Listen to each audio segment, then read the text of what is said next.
જય શ્રી કૃષ્ણ વિદ્યાર્થી મિત્રો, ઓનલાઈન એજ્યુકેશનમાં આપનું હાર્દિક સ્વાગત છે। આપણે સૌ શીખી રહ્યા છે ધોરણ 8 પ્રકરણ નંબર 10 તરુણાવસ્થા તરફ। તો વિદ્યાર્થી મિત્રો, આપણે આગળના વિડીયોની અંદર મનુષ્યમાં પ્રજનનકાળની અવધિ આપણે શીખી ગયા પછી આજે આપણા એક નવા ટોપિક તરફ જઈએ, સંતતિનું લિંગ નિશ્ચયન કેવી રીતે થાય છે। તો મેં મારી મમ્મી અને મારી કાકીને વાત કરતાં સાંભળ્યા છે કે મારી પિતરાઈ બહેને બાળક આવવાનું છે, તે છોકરાને જન્મ આપશે કે છોકરીને જન્મ આપશે તેની તેઓ ચર્ચા કરી રહ્યા હતા। મને એ જાણવાની ઉત્સુકતા છે કે તે કેવી રીતે નક્કી થાય છે કે ફલિત અંડકોષ છોકરા તરીકે વિકસિત થશે કે છોકરી તરીકે। ઓકે વિદ્યાર્થી મિત્રો, તો આપણે જોઈએ છોકરો કે છોકરી। ફલિત અંડકોષ અથવા યુગ્મનજમાં જન્મ લેનાર બાળકના લિંગ નિશ્ચય માટેનો સંદેશ હોય છે કે જ્યારે ફલિત અંડકોષ અથવા યુગ્મનજમાં જન્મ લેનાર જે બાળકનું લિંગ નિશ્ચય છે એના માટેનો એક સંદેશ હોય છે।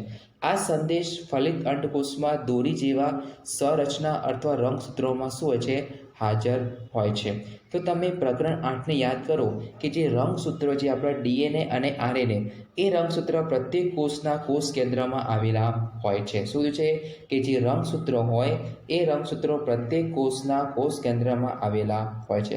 બધા જ મનુષ્યના કોષોના કોષ કેન્દ્રમાં 23 જોડ રંગસૂત્ર આવેલા હોય છે। શું છે કે બધા જ મનુષ્યના કોષોના કોષ કેન્દ્રમાં 23 જોડ રંગસૂત્રો આવેલા હોય છે।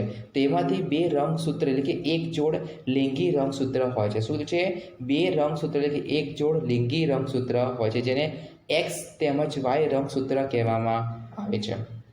કે જ્યારે સ્ત્રીઓમાં 2 એક્સ રંગસૂત્ર આવેલા હોય છે, ત્યારે પુરુષમાં 1 એક્સ રંગસૂત્ર અને 1 વાય રંગસૂત્ર આવેલા હોય છે। તો યાદ રાખજો વિદ્યાર્થી મિત્રો કે મનુષ્યના કોષોના કોષ કેન્દ્રમાં 23 જોડ રંગસૂત્ર આવેલા હોય છે, તેમાંથી 2 રંગસૂત્ર લિંગી રંગસૂત્ર ધરાવે છે, જેને એક્સ તેમજ વાય રંગસૂત્ર કહેવામાં આવે છે। જ્યારે સ્ત્રીઓમાં 2 એક્સ રંગસૂત્ર આવેલા હોય છે, જ્યારે પુરુષમાં 1 એક્સ રંગસૂત્ર તથા 1 વાય રંગસૂત્ર આવેલા હોય છે। જનનકોષો અથવા શુક્રકોષ અથવા અંડકોષમાં રંગસૂત્રની 1 જોડ હોય છે। શું છે કે જનનકોષોમાં શુક્રકોષ અથવા અંડકોષમાં રંગસૂત્રોની કેટલી જોડ હોય છે, 1 જોડ હોય છે। અફલિત અંડકોષમાં હંમેશા એક્સ રંગસૂત્ર આવેલું હોય છે, પરંતુ શુક્રકોષો કેટલા પ્રકારના હોય છે, 2 પ્રકારના હોય છે। યાદ રાખજો વિદ્યાર્થી મિત્રો કે શુક્રકોષો કેટલા પ્રકારના હોય છે, 2 પ્રકારના હોય છે, જેમાંથી એક પ્રકારના શુક્રકોષોમાં એક્સ રંગસૂત્ર તેમજ બીજા પ્રકારના શુક્રકોષોમાં વાય રંગસૂત્ર આવેલા હોય છે। શું છે, એક પ્રકારના શુક્રકોષોમાં એક્સ રંગસૂત્ર તેમજ બીજા પ્રકારના શુક્રકોષોમાં વાય રંગસૂત્ર આવેલા હોય છે।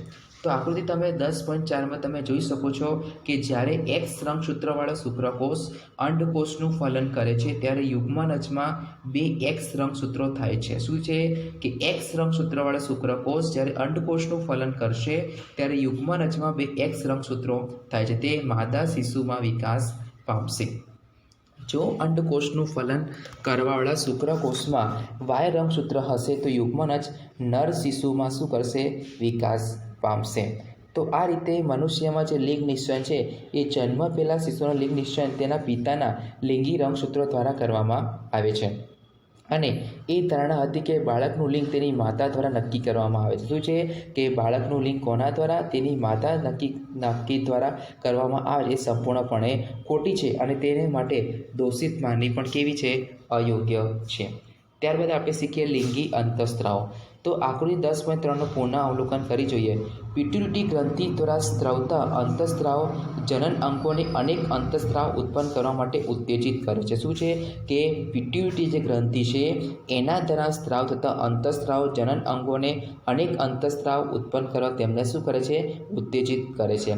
તમે અભ્યાસ કરી ચૂક્યા છો કે પિટ્યુટરી ગ્રંથિ એક અંતઃસ્ત્રાવી ગ્રંથિ છે। શું છે કે પિટ્યુટરી ગ્રંથિ એક પ્રકારની અંતઃસ્ત્રાવી ગ્રંથિ છે જે મગજ સાથે જોડાયેલી હોય છે।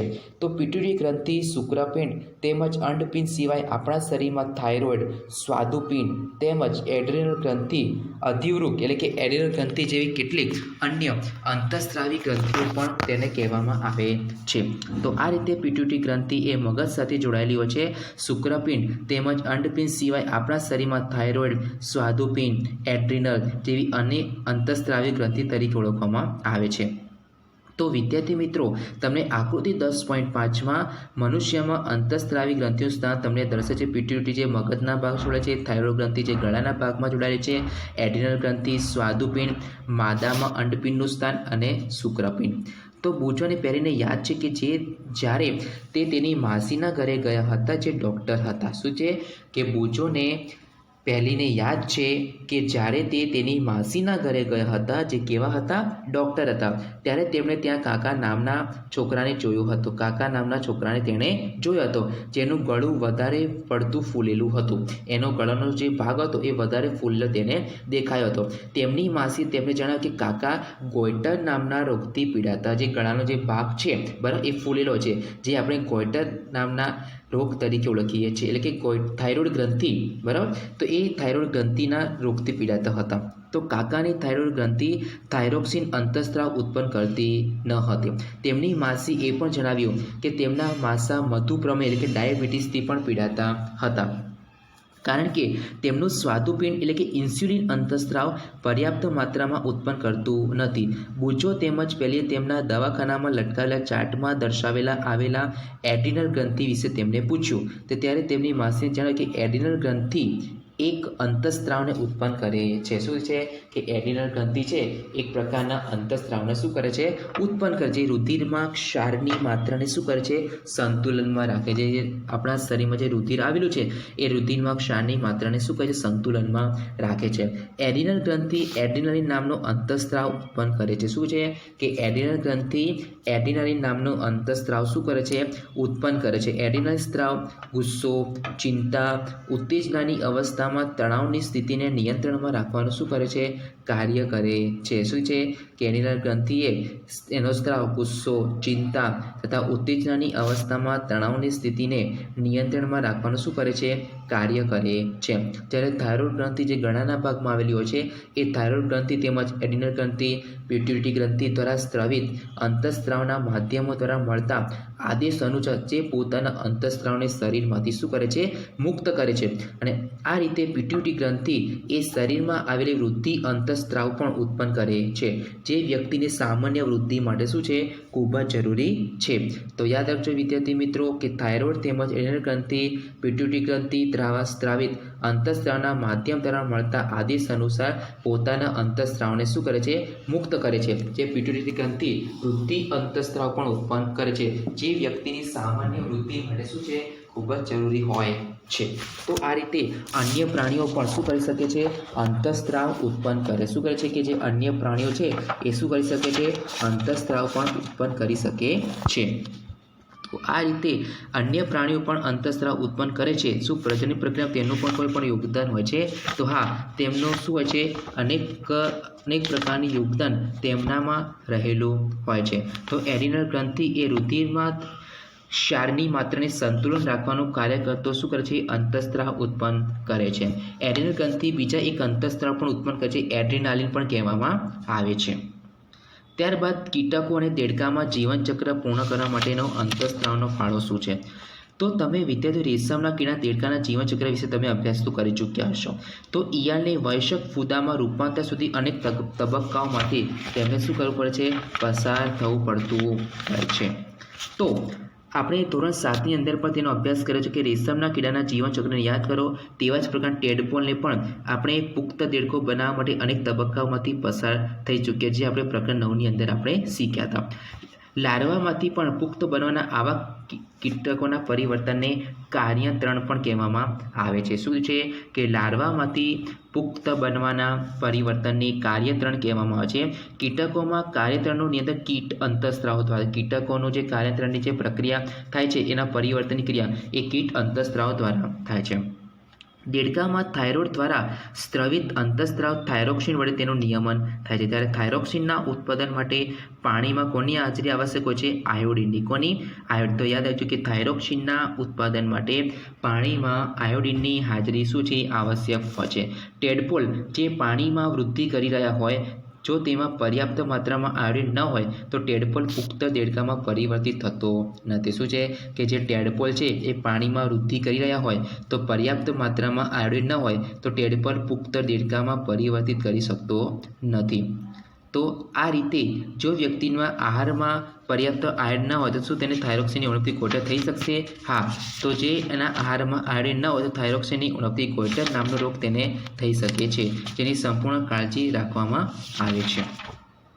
તો પ્રવૃત્તિ 10.3 આપે છે વિદ્યાર્થી મિત્રો કે કોઈ સામયિક અથવા ડૉક્ટર પાસેથી એકત્રિત કરો.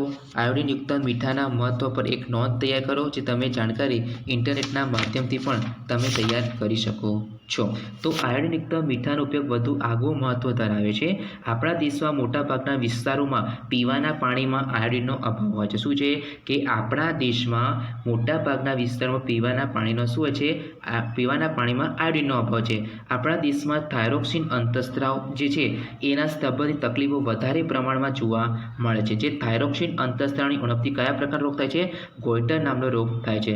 આ સ્થિતિને નિયંત્રણમાં લેવા માટે જરૂરી માત્રામાં આયોડિન પૂરું પાડવું આવશ્યક છે. કે થાઇરોક્સિનની અંતઃસ્ત્રાવથી એની ઉણપથી જે ગોઈટર નામનો રોગ થાય છે આ સ્થિતિને નિયંત્રણ કરવું હોય તો જરૂરી માત્રામાં આયોડિન પૂરું પાડવું આવશ્યક છે. તેનો સૌથી સરળમાં આયોડિનયુક્ત મીઠાનો ઉપયોગ છે.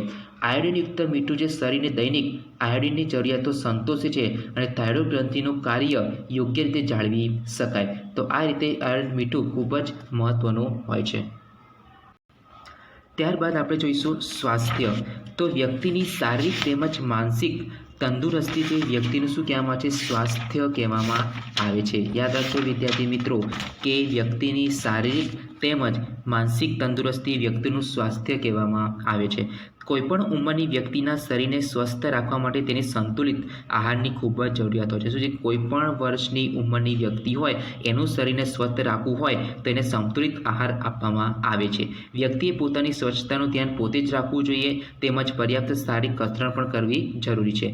તરુણાવસ્થામાં જ્યારે શરીર વૃદ્ધિ કરે છે ત્યારે ઉપરની બાબત અત્યંત આવશ્યક થઈ જાય છે. તો સ્વાસ્થ્ય માટે વ્યક્તિગત સ્વચ્છતાની આવશ્યકતા જણાવો. તો સ્વાસ્થ્ય માટે વ્યક્તિગત સ્વચ્છતાની ખૂબ જ આવશ્યકતા હોય છે. કેમ કે પ્રત્યેક વ્યક્તિ દરરોજ સ્નાન કરવું જોઈએ. કિશોરો માટે આ અત્યંત જરૂરી હોય છે કારણ કે જે પ્રસ્વેદ ગ્રંથિ છે જે ચામડી બરાબર એ પરસેવા માટે વધારે સક્રિયથી શરીરમાં દુર્ગંધ પણ ઉત્પન્ન થાય. એટલે કે જે પ્રસ્વેદ ગ્રંથિ આવેલી હોય એ વધારે સક્રિય થાય તો શરીરમાં દુર્ગંધ પણ ઉત્પન્ન થાય છે. સ્નાન કરતી વખત શરીરના જેટલા પણ ભાગો છે એમને સારી રીતે સાફ કરવા જોઈએ અને છોકરીઓએ ઋતુસ્રાવ દરમિયાન સફાઈનું વિશેષ ધ્યાન રાખવું જોઈએ. જો આ રીતે સફાઈ કરવામાં ન આવે તો બેક્ટેરિયા સંક્રમણ ચેપ પણ નો ભય રહેતો હોય છે અને આ રીતે આપણું શરીરનું સ્વાસ્થ્ય છે એ કેવું છે? ખૂબ જ જોખમકારક હોય છે. તો આ રીતે વિદ્યાર્થી મિત્રો આપણે આ વિડીયોની અંદર કીટકો અને દેડકામાં જીવનચક્રનો શું છે ફાળો તેની માહિતી મેળવી.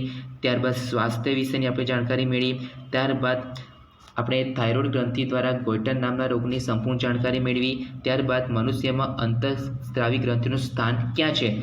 ત્યારબાદ લિંગી અંતઃસ્ત્રાવો એની વિશે સંપૂર્ણ જાણકારી આપણે મેળવી. તો વિદ્યાર્થી મિત્રો આ વિડીયો ખૂબ જ મહત્ત્વનો છે જે તમે અંત સુધી જોતા રહેજો.